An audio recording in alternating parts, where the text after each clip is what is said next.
pour porter la lourde responsabilité de former les fonctions citoyennes de demain, peut insuffler aux générations futures les principes de droiture, de probité et d'exemplarité, base d'un Sénégal plus fort, plus juste et plus solidaire. Vos charges et responsabilités s'accroissent encore dans le contexte de transformation du système éducatif en cours. Cette transformation portée par plusieurs innovations majeures. La nouvelle initiative pour la transformation humaniste de l'éducation, NITE. L'introduction des langues nationales à l'école comme langue d'enseignement grâce au modèle harmonisé d'enseignement bilingue au Sénégal. L'apprentissage de l'anglais dès le préscolaire et l'élémentaire. L'intégration des technologies de l'information et de la communication et à terme, l'utilisation de l'intelligence artificielle dans les pratiques pédagogiques. Toutes ces initiatives répondent à la volonté de bâtir un système éducatif à la hauteur des défis de notre temps et de l'avenir. Les enseignants se trouvent donc à l'avant-garde de ce chantier en tant que garant de la qualité de l'éducation et de la préparation de notre jeunesse à un monde en perpétuelle mutation. Les télévisions à ce jour qui ne respectent pas ces dispositions minimales, à l'installation du collège du CNRA, le ministre a donné des instructions fermes avant de voyager pour qu'il n'y ait pas de mise en demeure et que leur signal leur soit retiré avec effet immédiat. Cela est valable pour les radios privées n'ayant pas de convention et de cahier de charges ou ne s'étant pas déclarées par défiance vis-à-vis de l'autorité. À l'installation du collège du CNRA, il leur sera demandé de retirer leurs fréquences. Pour la presse en ligne, nous en avons 176, dont certaines ont refusé également et nous avons les informations malgré les appels. Personnellement, en tant que directeur de la communication, j'ai pris le soin d'en appeler plusieurs pour leur demander de s'enregistrer. Ne l'ayant pas fait, ils tombent sous le coup de la loi et nous avons de ce point de vue la direction de la cybercriminalité qui va entrer en action pour faire deux choses. D'abord, bloquer les sites web non conformes, bloquer également les web TV, vous l'avez vu ici, non conformes. Et si les auteurs s'entêtent parce qu'ils ne sont pas journalistes et qu'ils exercent cette profession, ou que leurs médias ne sont pas des médias et qu'ils font de l'usurpation, ou qu'ils aient fait de fausses déclarations, ils encourront les poursuites conformes aux infractions commises. Et enfin, c'est valable pour les radios communautaires, pour les fréquences distribuées, parce que l'ARTP nous dit qu'il y a plus de 400 fréquences appartenant à l'État qui circulent dans la nature, alors que nous n'avons que 134 qui ont des cahiers de charges et des conventions. Les fréquences distribuées non utilisées seront reprises.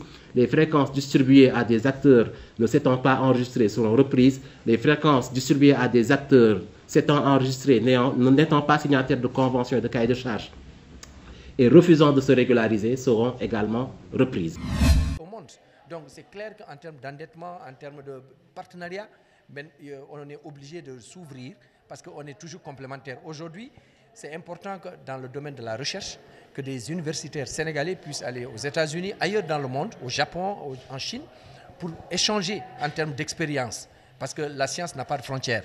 Et cela doit être facilité. Maintenant, en revanche, il faut refuser tout ce qui est tendre la main. On ne peut pas se développer en continuant à tendre la main. Et je pense que cela doit nous faire réfléchir sur quelles ressources on devrait pouvoir compter.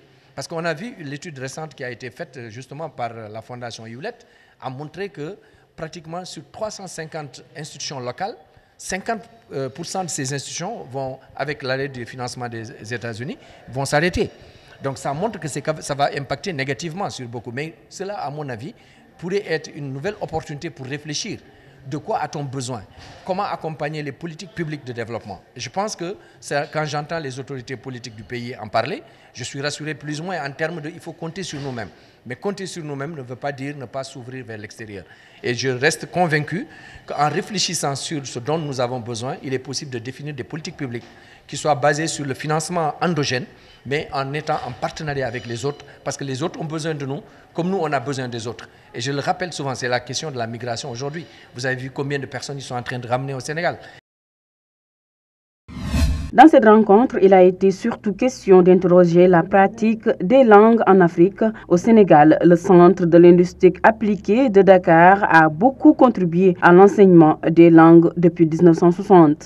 60 ans après sa création, ce que l'on peut retenir du CLAD, c'est que le CLAD a été un institut phare, c'est-à-dire un institut qui a créé une méthode d'enseignement qui a été à l'origine du système éducatif. Donc juste après les indépendances, il y a eu cette massification des effectifs. Là, il fallait penser un système pour enseigner à tous ces enfants qui arrivaient.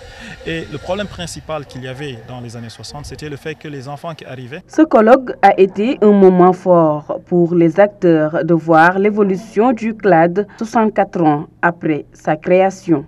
Et donc aujourd'hui, le CLAD a également fait beaucoup de travaux de conservation, de documentation qui permet aujourd'hui de garder la trace de ce que nos langues ont été. Aujourd'hui, quand on prend le Wolof, souvent on nous dit que le Wolof de Dakar n'est plus un vrai Wolof.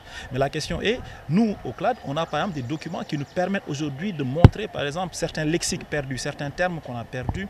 Grâce au CLAD, on a encore, ou bien à l'IFAN, on a encore... Face à l'éclosion des nouvelles technologies, l'Institut a développé un nouvel outil de traduction, le CLAD automatique. Quand vous regardez aujourd'hui, nos langues, on a très peu de corpus, on a très peu de données disponibles pour pouvoir créer des bases de données, etc. Donc aujourd'hui, le CLAD s'investit avec des partenaires à créer des outils numériques, à créer des outils, par exemple, d'intelligence artificielle, etc., qui pourraient être utiles dans le futur pour, par exemple, les gens qui ne parlent pas français, mais qui parlent Wolof, qui parlent Sérère, qui parlent Pulaar. Sur le thème linguistique appliqué en Afrique, entre description, didactique et innovation, le colloque international de linguistique appliquée s'ouvre du 15 au 17 janvier à l'UCAD. 33 personnes qui sont venues. Au lieu de faire comme avant ou faire mieux, on les embarque dans des ambulances par l'eau et après ces ambulances-là, les amener dans un lieu qui n'est pas digne, en fait, qui ne correspond pas à la dignité humaine en réalité, parce que les amener dans une auberge, ça aussi c'est pas du tout respectable ni respectueux. Jusqu'au moment où je parle avec vous, ils sont arrivés à 16h, vers les coups de 16h45, 17h. Ils n'ont pas eu assistance médicale ni psychologique. Or, parmi eux se trouve quelqu'un qui a même perdu la tête. Hein, il y a même un à qui on avait coupé le doigt. Pourquoi? Parce que lorsqu'il était, il venait de Libye, sa famille n'a pas envoyé de l'argent. Pourquoi on a coupé un de ses doigts. Donc, en tout cas, ils ont subi, durant leur parcours, durant les temps de mois qu'ils ont eu à faire, effectuer dans ces pays-là, avant même de chuter au niveau du Niger, ils ont vécu beaucoup de traumatismes. Et nous osons espérer que les autres... Avec ses 2500 unités réparties sur le territoire national, la boulangerie est la seconde serve nourricière des Sénégalais, mais depuis la baisse du prix du kilogramme du pain, le secteur vit à l'agonie. Sur les 7000 francs qui devraient être défalqués sur le prix du sac de farine, 4000 francs ont été diminués. Donc les 3000 francs, c'est nous qui supportons cette charge-là. Alors, le gouvernement avait engagé des discussions avec nous. Les deux organisations professionnelles se sont rencontrées avec le gouvernement, mais il s'est trouvé que, bon, il n'y a pas eu de suite. On a été reçus il y a de cela 22 jours par le ministre du Commerce, qui nous avait promis une action dans les prochains jours. Mais jusqu'à présent, ils sont restés sans rien faire. Entre baisse des prix et maintien des impôts, les boulangers ne supportent plus les pertes engendrées. Résultat, près de 200 boulangeries ont fermé rideau. Si rien n'est fait, ça va continuer ainsi.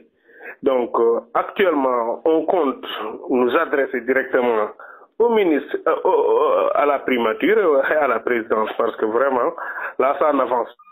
Donc, au lieu de rester comme ça, en train d'attendre et que vraiment les négociations n'aboutissent à rien, nous sommes obligés, si rien n'est fait, donc de vraiment entamer dans une grève ou bien un arrêt de production.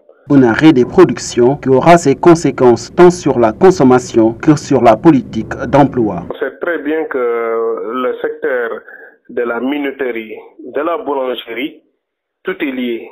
Donc c'est 30 000 emplois, 30 000 à 40 000 emplois directs, 70 000 emplois indirects.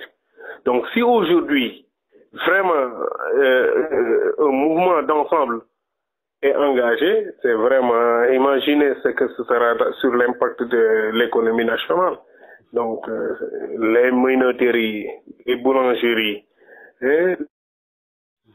jusqu'au restaurant, tout le monde sera impacté. Donc, une boulangerie fermée, c'est 15 emplois supprimés au maximum. Pour éviter l'éclatement de cette bombe sociale, le président de la République est interpellé. Une grève générale pourrait surgir dans les prochains jours.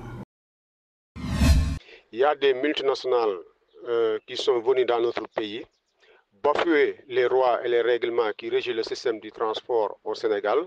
C'est pourquoi le mouvement de le transport et le regroupement des taxis urbaines du Sénégal ont porté plainte contre ces applications au niveau du tribunal pour que la justice puisse dire le droit. Mais depuis un certain temps, on a constaté que la justice ne veut pas prononcer là-dessus. C'est pourquoi on a constaté c'est notre 4e renvoi. C'est pourquoi, en tant qu'acteur du transport, en tant qu'organisation syndicale, on ne peut plus attendre. C'est jusqu'au 12 mars. On va commencer nos plans d'action pour pousser les autorités de ce pays de prendre des mesures adéquates pour régler le système du transport au Sénégal, pour éradiquer totalement le transport irrégulier et la concurrence déloyale, favorisée par ces multinationales qui sont Yango, Yassir, IS, entre autres. Donc, nous lançons une alerte à l'opinion nationale et internationale que, après nos brassards rouges qui vont se tenir ce lundi et le mardi demain, on va organiser une conférence de presse le mercredi pour faire une évaluation et poursuivre notre plan de lutte pour pousser les autorités de prendre les mesures qu'ils doivent prendre pour éliminer ces modes de transport qui sont totalement irréguliers. Donc, nous demandons aux gouvernants, nous demandons à nos autorités de nous prendre au sérieux. Malgré une évolution constante ces dernières années et les ressources financières générées, le secteur du cinéma et de l'audiovisuel connaît encore de nombreux problèmes. Ce qui nous a amené à mieux considérer ces défis actuels de notre métier, notamment l'absence de structuration et manque de professionnalisme. L'industrie fonctionne sans barème officiel de rémunération. Les contrats sont précaires, souvent établis à l'avantage des producteurs. Les acteurs n'ont pas accès à la sécurité sociale ni à une couverture médicale. La non-maîtrise des questions juridiques. Manque de formation continue pour la professionnalisation du métier. Pour résoudre ces problèmes, artistes, comédiens et acteurs du cinéma décident de s'unir pour trouver des solutions. Le collectif des acteurs et actrices sénégalais de l'audiovisuel et du cinéma a été créé le 12 mai 2024. Les acteurs et actrices ont jugé nécessaire de se regrouper sous une même entité afin de structurer la profession, de contribuer activement à son développement et de revendiquer des droits fondamentaux face aux nouveaux défis des industries culturelles et créatives. Le cinéma stimule non seulement la culture, mais aussi l'économie. Le collectif espère que cette initiative sera le catalyseur d'un renouveau industriel où cinéma et croissance nationale s'entremêleront pour écrire une nouvelle page de l'économie. CASAC va restructurer les acteurs. Chaque acteur saura ce qu'il vaut. Chaque acteur pourra au moins lire, apprendre à lire et rédiger son contrat, comprendre un contrat. Pour ne plus que les acteurs en plein milieu se disent « non, on m'a mal payé, j'ai été arnaqué ». Non, parce que lire un contrat, il faut pouvoir le faire. Il y aura des formations qui vont être mises pour être acteur. Tu peux avoir le don d'être acteur, mais si tu n'as pas été formé aussi, ça peut apporter un couac. Et si tu veux aller à l'international, je pense qu'avec CASAC, on sera en partenariat avec les écoles de formation et ça va y aller.